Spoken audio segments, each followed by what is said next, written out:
For more videos, please subscribe, like and share.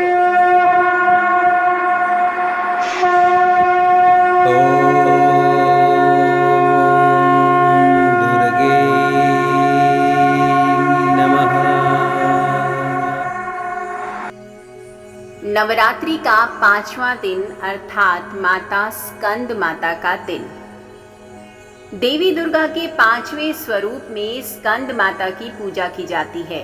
इन्हें अत्यंत दयालु माना जाता है।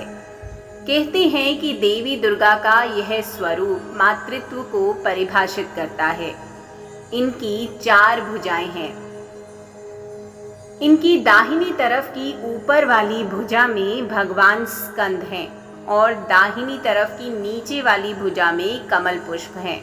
बाईं तरफ की ऊपर वाली भुजा वर मुद्रा में और नीचे वाली भुजा में भी कमल है। माता का वाहन शेर है। स्कंद माता कमल के आसन पर भी विराजमान होती हैं, इसीलिए इन्हें पद्मासना देवी भी कहा जाता है।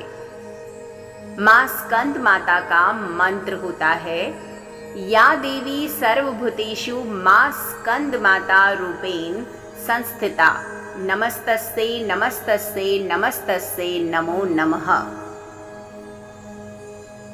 प्राचीन कथा के अनुसार तारकासुर नाम एक राक्षस ब्रह्मा जी को प्रसन्न करने के लिए कठोर तपस्या कर रहा था।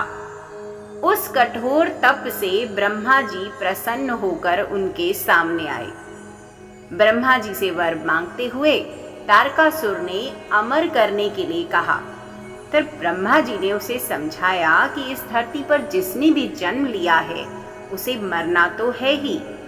निराश होकर उसने ब्रह्मा जी से कहा कि प्रभु ऐसा कर दें कि भगवान शिव के पुत्र के हाथों ही उनकी मृत्यु हो।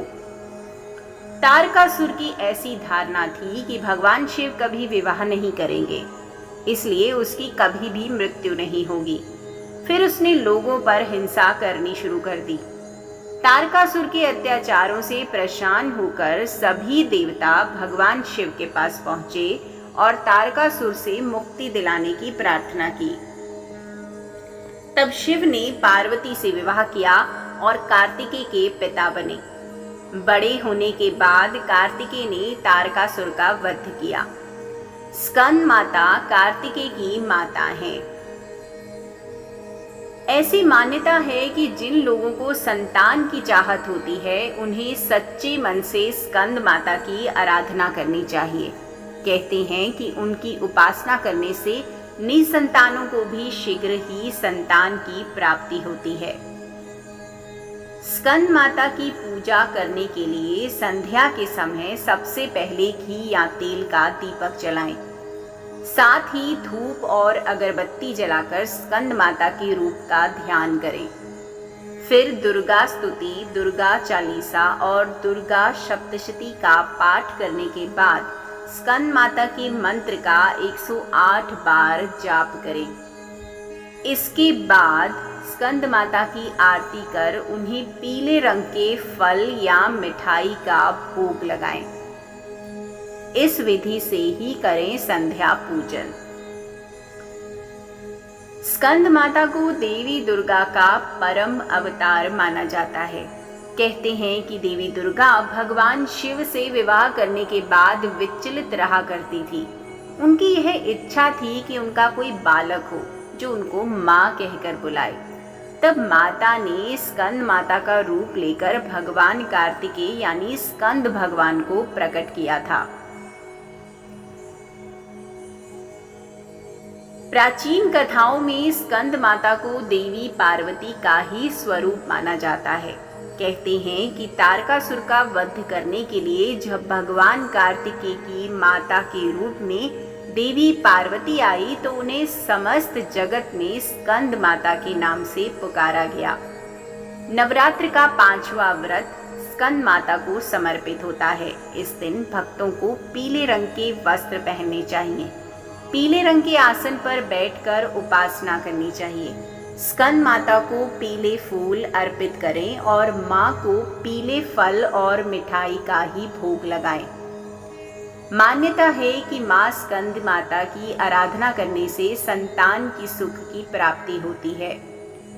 देवी दुर्गा के अन्य स्वरूपों की तरह स्कंद माता के हाथों में कोई अस्त्र शस्त्र नहीं है। यह पूरी तरह से माँ के रूप में अपने भक्तों को दर्शन देकर तृप्त करती हैं। 4 भुजी स्कंद माता के दोनों हाथों में फूल हैं। एक हाथ से उन्होंने अपने पुत्र भगवान स्कंद को पकड़ा हुआ है, जबकि एक हाथ वर मुद्रा में है। कहते हैं कि स्कंद माता सूर्य मंडल की अधिष्ठात्री देवी हैं। इस वजह से इनका उपासक अलौकिक तेज और कांतिमय हो जाता है।